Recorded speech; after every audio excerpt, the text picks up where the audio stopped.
medically trained. If shit goes wrong, you can, you know, they can come in and help.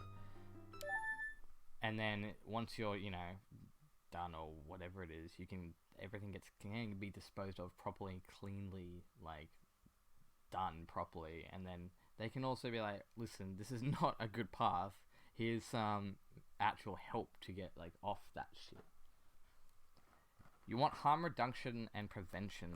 You don't want like, oh, you've got a joint on you, cool, you're going to prison for a year now. Have fun trying to get another job because now you have a prison record. You know, you're not going to get hired at a company half the time if you have a prison record, at least more or less in America.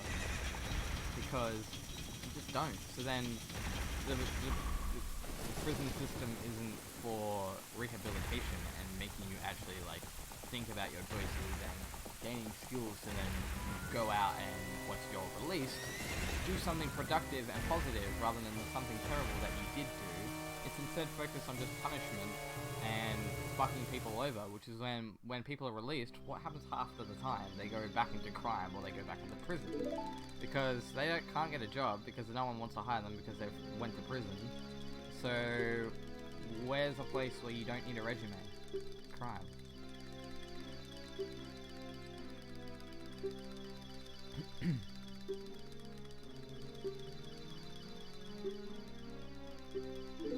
Yeah, and there's no saying like what they'll do to other prisoners who might be trying to, you know, reflect and rehabilitate themselves or do whatever. And, like, I doubt that because I don't trust the prison system to be very effective. But if you know, ice junkies can get pretty fucking violent. So if you're going nuts when someone else is trying to, you know, be alright, be pretty chill, you know, where's the conflict gonna happen?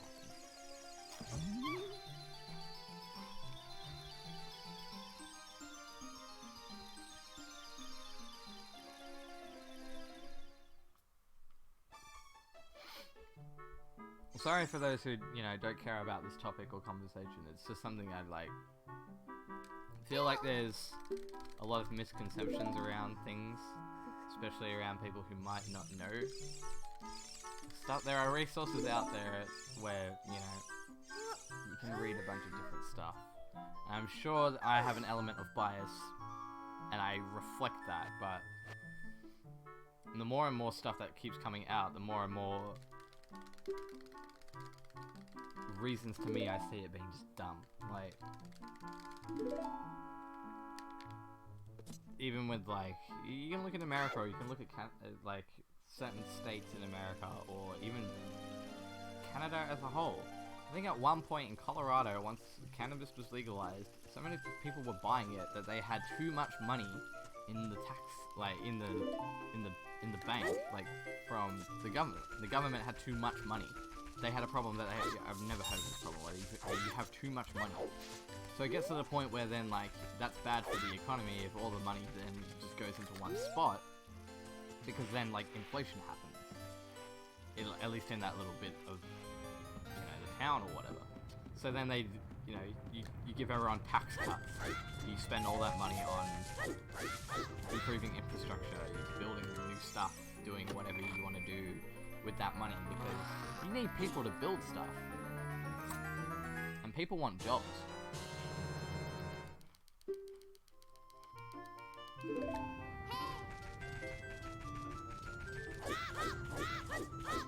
know, you need architects to design stuff, you need construction workers, you need, depending on what other stuff you need carpenters, you need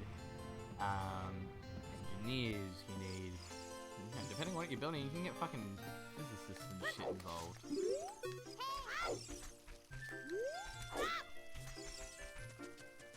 You need, you know, manufacturers, you need, project managers, people investing stuff into that. And then once the building or whatever construction is done, whatever the building is being used for, it's an office space, you need to hire people to run the office and be productive. All jobs, people want jobs, that keeps economies moving. People having jobs, people making money, people then spending that money, which then circulates throughout everything.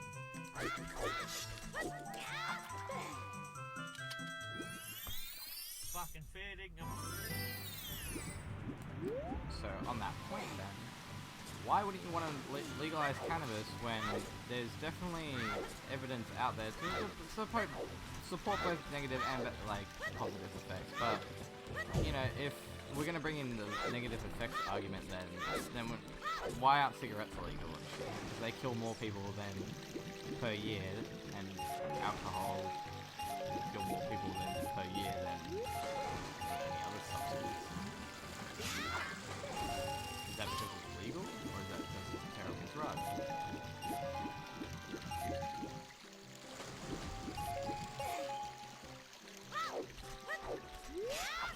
At least though, the government will make money from taxing tobacco companies that produce it, which then use that tax money to fund into the health system, which then helps people who then get fucking cancer and shit from smoking cigarettes. Not a single person has ever died from overdosing on cannabis, because it's basically impossible. You have to smoke the equivalent, I think, of about 15,000 joints in the space of about 10 or 15 minutes. Which, yeah, it's not gonna happen.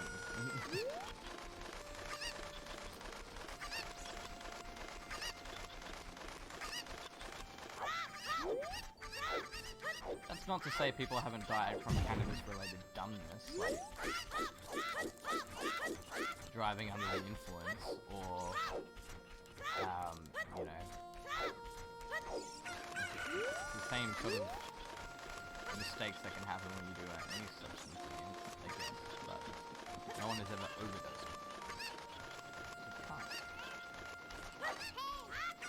So then, by that point, it's not going to be strictly cannabis that's going to cause someone to die in the long run. If it is legal, it would be like, you know, complications due to like accelerated damage caused by inhaling heated carbon if you're smoking. The heated carbon and everything that's going into your lungs, which does that. Because then that's tar and shit.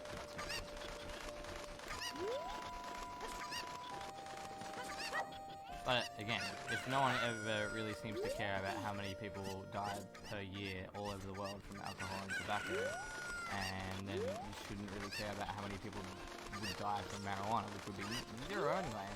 So then why not just make it legal and tax the shit out of it? Because then by that point, guess who gets the money? The government, not the black market dealer, or the black market dealer's man. You know? Because economically it's a no-brainer, like, you just have that much money to then spend on everything else. You can spend it on hospitals, you can spend it on roads, you can spend it on schools, you can spend it on, I don't know, the space program. You can do whatever the fuck you want with it. Just like, to me it seems like a no-brainer. Same thing with like same-sex marriage. Put it aside your, like, the religious argument, which I'm not even gonna go into. Gay people want weddings. Weddings cost money. Like, I would think that, yeah, look, a lot of people would get married because it's then readily available and legal, and a lot of people are gonna do it. Weddings cost money to host. Money then gets circulated around. I don't know, it just seemed like a good idea to me.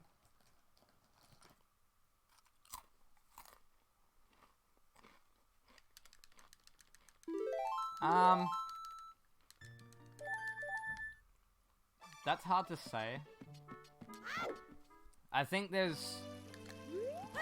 was like a survey in the States. Again, I don't really have a lot of Australian statistics because like a lot of the resources come from the States where it's at least legal in some places. hence they're allowed to do research and stuff. But it's something like 50%, I think it was 50%, I don't know, I can't remember. I think it was a large majority of people though, who were like aged 30 or above, had admitted to trying cannabis at least once in their life. Which is like, you know, it's a lot of people. It's probably like around, I think the population of the States is like 300 something million. So you could estimate between 100 and 150 million people had at least tried a joint once in their life somewhere in America. That's quite a substantial amount of people. So, you know, it's a pretty common outlier. Well, common thing.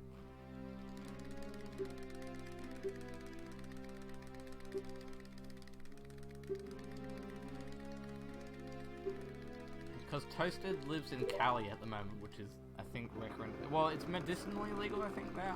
I think it's recreationally as well. But by medicinally, I mean, you could just say, oh, I don't sleep very well, and the other thing that helps is weed, and they'll give you your weed. Like, you know, it's not that hard to get a medicinal license, as far as I'm aware. An old mate of mine who lived here managed to get one when he went to the States, like, you know, week 1. Easy as fuck.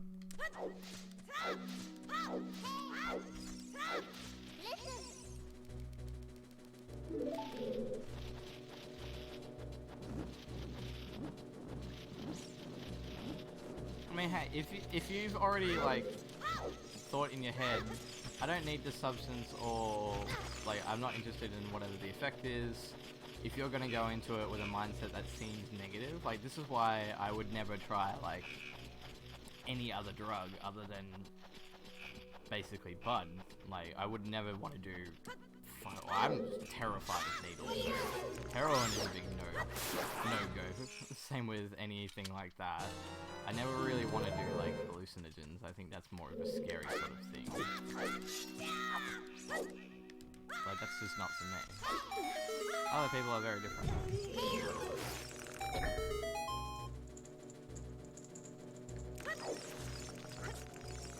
To me, honestly, out of in my personal opinion, the least destructive, least, like, you know, problematic one is cannabis. It just is. To the point where if it's so unproblematic and it just generates a lot of money, why not just get the money?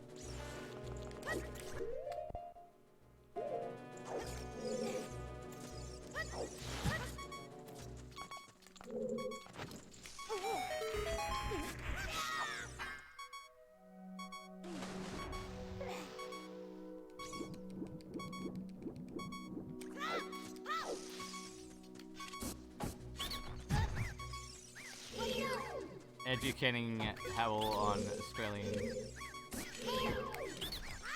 and world drug culture.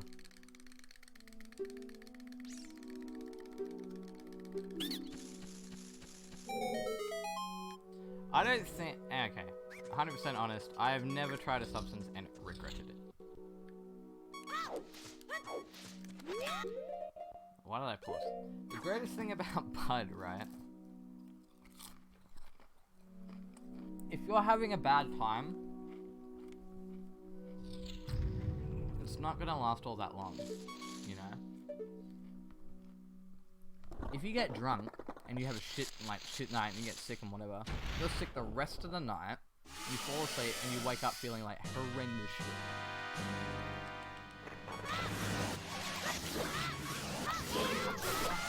If you don't like bud, or if you had like not a great time on bud, you can fall asleep and wake up like an hour or two later and be fine, you know? Especially if you vaporize it, because then by that point you're not getting smoke hit like straight into your, you know, back of your throat or whatever, and getting hit so hard by it by something you've never like experienced, because vaporizing it doesn't actually combust it. It just heats the cannabis to the point where the THC, the chemical that gets you high, gets unbinded from the plant, but the plant doesn't, like, basically catch on fire, which releases carbon monoxide and things that are not good to inhale. THC is fine.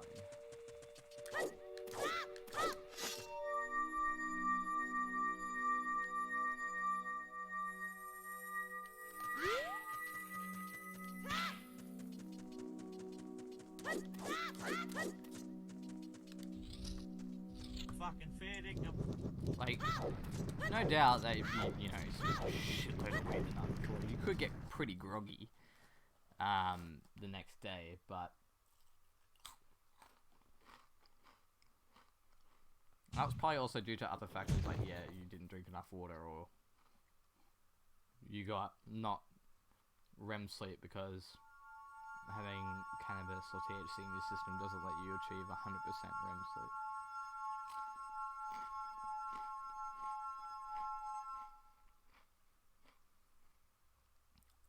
First time I did it, man, I didn't really feel anything. It wasn't until the third time I had ever smoked, which was like, I tried it once, and then left it for like a couple of months, or whatever. I tried it again, left it again for a couple of months, or whatever. Third time, or like, maybe by a couple of months, it's probably like 1 or 2 months. But third time I tried it, absolutely destroyed. And to that day, I think I've only ever had 1 or 2 like sessions where I felt that same amount as my first time. I would argue it was the most I would have ever like.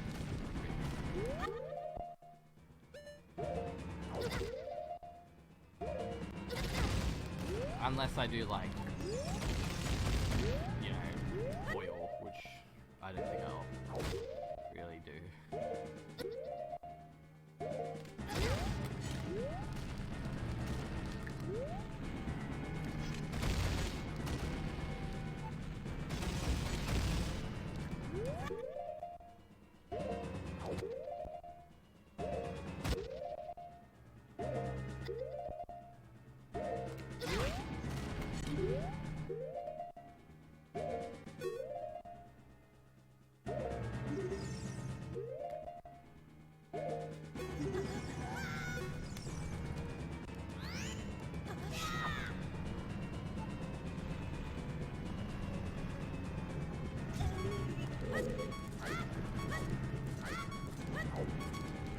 Yeah, I reckon there's probably a chance you won't really feel anything over this go.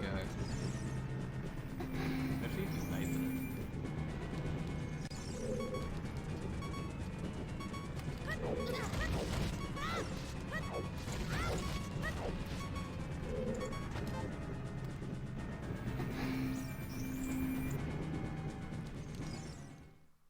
Well, we're on track for one.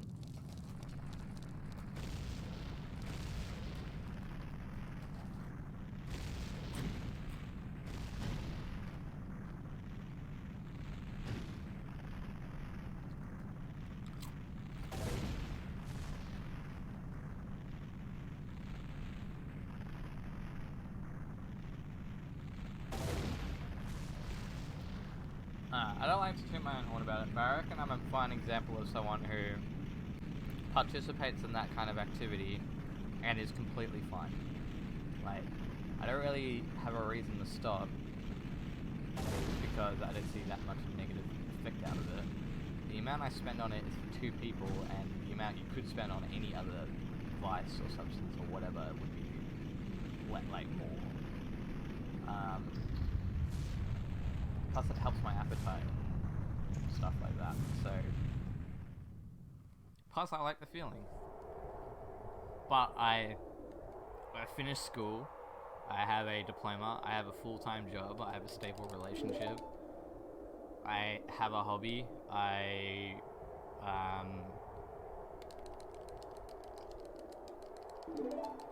the other thing I probably don't do very well is eat good, but it's not like I'm horrendously unhealthy to the point where I need to like see a doctor and fucking change my entire life, or else I'm gonna die.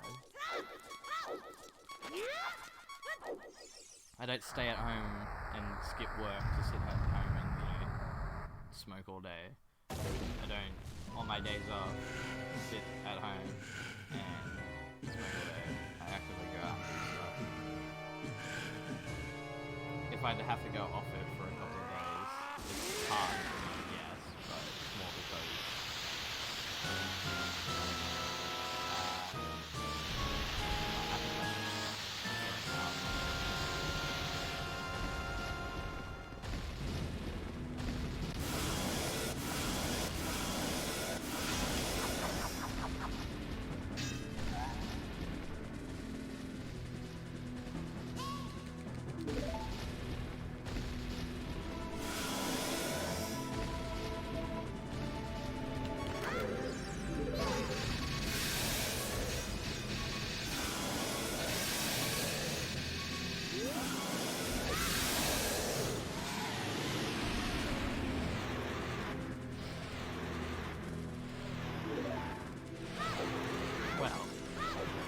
I'm not the only one in my family who does it.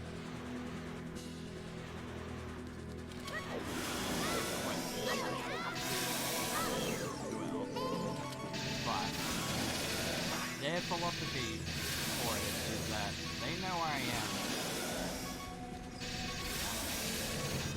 They know where I am. And they know that I'm sick. And they know that I don't actively go out and do anything. Actively, like, go out and something fucked.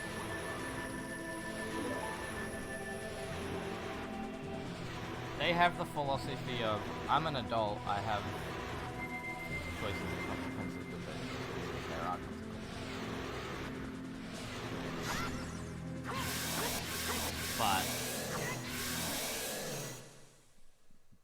that's it. It's not like by that point they can't do it. Just, you know, do it at home, do it in a safe way. Alright, cool, fine. Because I still pay rent. I still have a full-time job. I still have a stable relationship that's going on almost more than 2.5 years now. I have a healthy relationship with my parents.